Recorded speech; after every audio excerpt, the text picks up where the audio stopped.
Aloha everyone, so good to be here. I wanted to start out by thanking the ICAP folks, and as a member of the advisory team to the ICAP, to thank them and recognize for many months the work that they have done, including the advisory group, so that we can move forward and holomua on what I think is probably the most critical issues facing our island community and our Hawaiian community, and that is our energy independence and insecurity, and the other side of that coin, which is our food security. But I'm very happy to be here. In behalf of the Innovations Development Group, I'm a consultant to them. My company is called Indigenous Consultants. The IDG is Hawaii-based and Hawaiian-owned. We've worked together for about 12 years. We've been doing renewable energy projects. We have 2 projects on the ground moving, both geothermal, in Aotearoa. We work only with Native peoples. Our format is to bring together Native peoples who have a background in development, renewable energy asset valuation, and those indigenous peoples who continue to have renewable energy resources and lands that they control. And we believe that by bringing together natives with these capacities, we can address climate change, and we can do it in a way that is culturally appropriate. So we're happy to be home in Hawaii. We have been here for the last 3 years, and we're about changing the energy development paradigm in Hawaii. Here's a shot of some of the members of the IDG team. Our cultural advisor is Kumuhula and Hawaiian culturalist Cy Bridges. Look for us at the Merry Monarch. We will be unveiling our new initiative. We are moving in the state legislature, but when you take a look at the ads in the Merry Monarch, you will see Uncle Cy Bridges. He decided it was time to call for a revolution, and he's going to be doing that by an ad, because we believe that if we're going to move forward, we need to have an energy revolution right now in our state.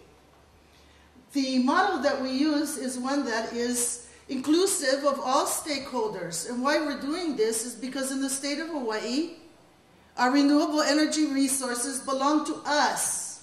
They're assets of the public trust, and by law, they belong to the Native Hawaiian and the public. The 5 areas of renewable resources are geothermal, which is a mineral, OTEC, ocean thermal, tide, wave and surge energy, which occur over the submerged lands. These are all assets of the Ceded Land Trust. Wind and solar are assets of the Ceded Land Trust only to the extent that they are on ceded lands. So if you take a look at the 7 major renewable energy resources, you can see that in fact they are the property of our peoples, and so the state has a trust obligation and a fiduciary obligation to develop them as trust assets for the people. We include everyone, the county, the state, the public, the native, and small business as well. What we have done in putting together our model is we took the United Nations Declaration on the Rights of Indigenous Peoples, and we created a human rights-based approach to development. We also took the lessons that we had learned right here in Hawaii, fighting for resources, not only renewable energy resources, but the big fight that has preceded this was a fight over water resources, and we've learned a great deal from that. You take these human rights that we have, and you turn them into development criterion or development restrictions, whichever way you wish to see it. I always say it's development criterion. But one of the rights we not only have cultural rights, we have the right to develop our resources. We have the right to say if our resources are going to be developed, and if they are, how they're going to be developed, and who is to benefit from it. When you look at our human rights, it breaks down into 4 areas, and we've taken these protections and rights and turned them into development criterion. We do development with Native people that meets this criterion. It has to be culturally appropriate, environmentally sustainable, socially responsible, and economically sensible, equitable, and pono. We decide what this means. We define it based on our cultural criterion, but when we work with those in Central and South America, with Mapuche, right now I'm working with the Kalinga Hill tribes of the Philippines, They all have their own cultural understandings, their own cultural protocols. And so we take it and we put it into this criterion, beginning with what is culturally appropriate. You don't develop a project by looking at the footprint and looking at the budget. You put culture first. You assess cultural resources first to determine if it is firstly appropriate, and if it is not, then you don't pursue it. If it does not meet the criterion, you don't pursue it. And now that we're back in Hawaii, we can also add our mana'o as Hawaiians. If any energy development project, whether it's geothermal, wind, solar, cabling, whatever it is, if it doesn't meet these 4 criterion, we shouldn't be accommodating it or allowing it on our lands. What do these things really mean? Culturally appropriate means you begin with your cultural protections. You take a look at the agreements you're putting together and you ensure that every protection is placed into the PDA. You don't take promises. You put it into legally binding language and you make sure that it is implemented. You begin by looking at all cultural resources and they are mapped. Some of them are tangible. You can touch it. Water, land, endemic species of plants. But those aren't the only cultural resources we have to protect. We have to protect those that are intangible. When you hear a chant, what is it speaking of with regards to this piece of land or these waters? When you see a hula dancer performing something that cannot be touched, what is that motion speaking to? And is this development acknowledging and protecting it? What about right to worship? Hard to touch that. But it is at the foundation of everything that we are. So cultural resources are identified and mapped, whether you can touch them or not. You go into your community and you retain the people for the project that have the background. You don't do a cultural assessment going in and forget about it. If the project has a 20-year lease or a 30-year lease, you hire the native people in the community for 30 years. And you ensure that they are there because the native people will want to gather. The native people will want to worship. And who will facilitate that and ensure that it occurs, if not the native people who are employed for that very purpose? You look at the footprint as it is impacted by the development, the cultural footprint. In this way, you ensure that culture is protected and not just lip service is given. When we talk about environmentally sustainable practices, we need to realize as Hawaiians that we're in the state with the greatest crisis for environment in the U.S. Dubious distinction for Hawaii. We are the most energy insecure state. We're currently exporting $7 billion per year for fossil fuel, which is filthy and which is toxifying our environment. Big Island, you can fish all around the Big Island.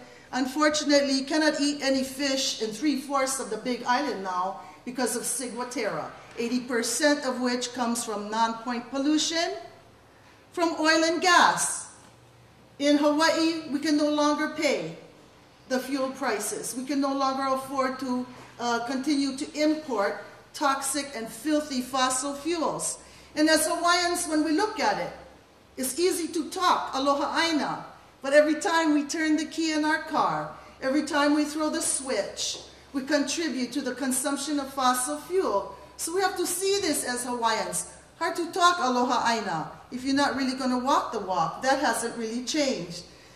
So what we're about and what we're saying in Hawaii is we don't need a statewide plan, we need an island plan. In island communities, the goal is to achieve energy self-sufficiency island by island, not to take over Lanai and Molokai and cable everything to the people who are consuming on Oahu. If one windmill will take care, Molokai, and one windmill will take care, Lanai, why are we paving their islands and taking their fishing, their hunting rights away? Inappropriate. Let us develop self-sufficiency island by island. Socially responsible means that we do our part to drop Hawaii's carbon footprint, that we work with everybody in our community because they are all beneficiaries. In this fight, we will not see the public versus the native. because in this fight, the public and the native are both beneficiaries. So we work with everybody on this. This is not just something that is kuleana to the Hawaiian people. When you develop with the trust model, and you understand that these are precious resources provided to all by the Akua, you make sure that everybody has a benefit. And not what we have now with geothermal, with a huge monopoly on the part of Helco and foreign company from Israel named PVG, making hundreds of millions of dollars. Developing our resources as though they were private and sharing nothing with the community. 20% of the geothermal energy on the Big Island brings us the electricity. We're paying on Big Island 40 cents a kilowatt hour because we got to pay the price of oil. What does it cost to develop geothermal? 8 cents. 8 cents a kilowatt hour. But we're billed at 40 cents a kilowatt hour. Inappropriate. Inappropriate. So we're saying benefit has to include fair rate to the ratepayers. Bring the revenues into the state trustee. The state owns this resource in behalf of the native. Why are hundreds of millions of dollars going to Helco and Ormat from Israel? Why is the money not coming to the general fund for those who own the resource? We cannot allow it any further. We need to make the change. When we develop geothermal, and this is our model not only in Aotearoa, but we've done a 2.5-hour briefing for the state legislature, and we move forward with our legislation, we're saying that there's 3 benefits pretty much that come when you develop energy. Who develops energy? And what do they get? They get big money. They get business opportunity. And they get the energy itself. So when we come to the community to develop, we create a public trust, community trust. We're attorneys. We can do it. It's not going to kill us. We do this. And every year we put in 2% of gross, not the Lanai Molokai approach for wind. Let's have a community trust and put in $2 million. How long is the project running? 30 years? Every year, 2% of gross goes into our community trust. Every year, $1.25 million is paid to the community so that we can put food on the shelf at the food bank and support all of our community nonprofits who also own that resource, but who are not in the development chair. On the Big Island, we look at places such as Puna, and also with our projects in Aotearoa, the steam that is generated goes into hot houses. In Puna as well as in Aotearoa, the drying of timber, we have that industry. Timber dries at 180 degrees. When the energy steam comes out, it's about 80 degrees. Food dries at 80 degrees. Right now in Puna, we dump tons of food is dumped. Papaya is dumped, it's fed to the pigs. Our health food stores are importing dry papaya slices at $25 a pound. We could be generating food. The other side of energy is food, and so we need to make sure that things like food production through the hothouse, food processing such as drying, these things we have to do because we have to achieve energy self-sufficiency and feed ourselves. And you can see it when you go to the grocery store. Oil goes up, what happens to your grocery bill? We cannot allow that kind of insecurity. We are working also with scholarships in all of our projects. We set up scholarships because, the project will run the least maybe 40 or 50 years. But you certainly don't wait that long to get the jobs in the project. It only takes 6 years to graduate a geothermal engineer. And we'll be graduating our first class of geothermal engineers for Maui in the next 4 years. We have a relationship with Auckland University. This is the kind of jobs that you have to get. Every job on the project, we negotiate for Native people, every job. If you don't have an engineer, get a scholarship and you'll get your engineers graduated in 6 years. But in the meantime, who is going to do security? Who is going to take care of answering the phones? In our jobs, we actually negotiate for people who are mentally and physically challenged. I don't really care. Someone may be retarded or have a problem, but they can do the maintenance for the yard. they can take care of cleaning the plant. Every single job comes to a native, every single job, and not bringing in labor from out. We cannot allow that any further. Take a look at geothermal here in Hawaii. What happened 25 years ago? I was there. I was one of the attorneys brought the case. Foreigners came here with filthy, cheap technology, took our resources, didn't talk to our community, didn't recognize or respect our right to worship. We had to take them to court. We went all the way to the Supreme Court and won. We won the case.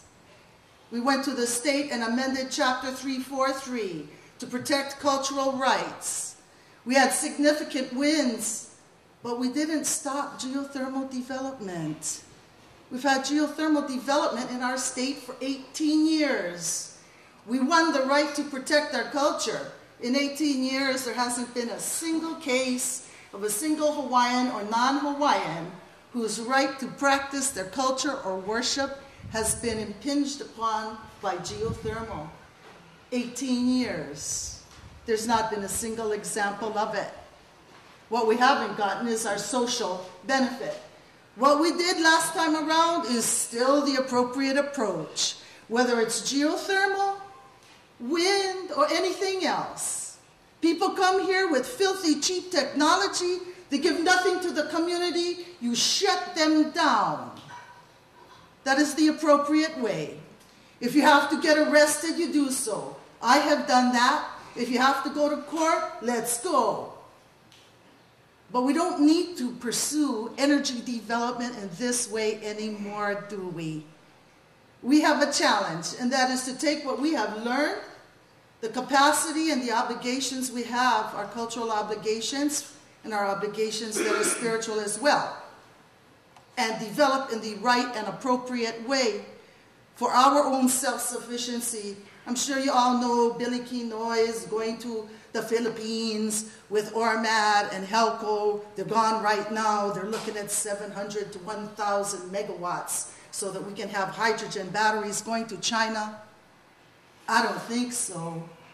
We will address the self-sufficiency of the Big Island first, and then we will consider the opportunity for industries to develop for the benefit of China. But until we meet our own needs in culturally appropriate ways, we do not allow that type of development on the Big Island or anywhere else. So let's take the benefits, including our own case, our laws. Let's work with our communities. Let's put together a different model in Holomoa. I'm really excited about where we're going because the Creator has given to us a great blessing. There is no reason in this state to have any want for energy. Elsewhere in the world, I tell you, there will be bloodshed. And in many communities, we will not be able to do anything. All over the world, it is a great sadness, and there is a great tragedy coming. But we are so blessed in our state that the Creator gives to us a bounty of renewable energy, and this is what we have to turn our attention and our commitment to now. We will be spared that bloodshed. These are public trust resources, all of them.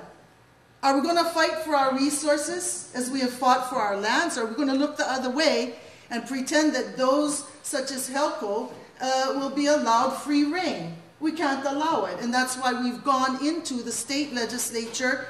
And I'm thankful that Senator Hawaiian makes reference to our bill. It is a bill that we have drafted to bring trust law and require direct benefit. Now, we passed the Senate. We just passed Faye Hanuhanu's committee, and now we will address the concerns of the House Finance Committee. We will move forward on this legislation. What's wrong? We have policy problems in our state. We need to change them in the legislature. If you look at the agreements in place that Linda Lingle put in place, what you're seeing is that they're executive agreements. Linda Lingle and the Bush administration, hello, they don't create law in this state. They don't create law in any state. In all states of the United States of America, law is created by the policymakers elected by the people. So executive agreements that prioritize private sector, who all happen to be strangely Republican, should not be a bar to us. You know, when you look at what's happening with the Hawaii Clean Energy Initiative, you see there's no plan for the Big Island. They forgot Big Island. In the Hawaii Clean Energy Initiative, when I looked at it, I go, my goodness, who are the partners in the Hawaii Clean Energy Initiative? The HELCO Group, the U.S. Department of Defense, the tourism industry, and the Waikiki Business Development Group. All labor was left out. All farming was left out. Every county in the state was left out. OHA, our trustee, left out. Well, we can't have that for a policy. So we've gone to the legislature and we're saying it's time for a new energy policy. The state trustee needs to participate directly in the development of energy. Geothermal energy, at least with the Big Island and Maui, is the appropriate source for firm power. It is not intermittent. We want the state to now begin to set policy to regulate transmission because the HECO monopoly is very powerful and they're in a conflict. They control the transmission, but they also control generation. And they're moving very slowly from fossil fuel to biofuel. That is why Big Island farmers are driven out of the production of food and instead are now finding it cheaper to plant weeds for biofuel. That is a very dangerous indicator for food security for our state, and we need to be aware of it.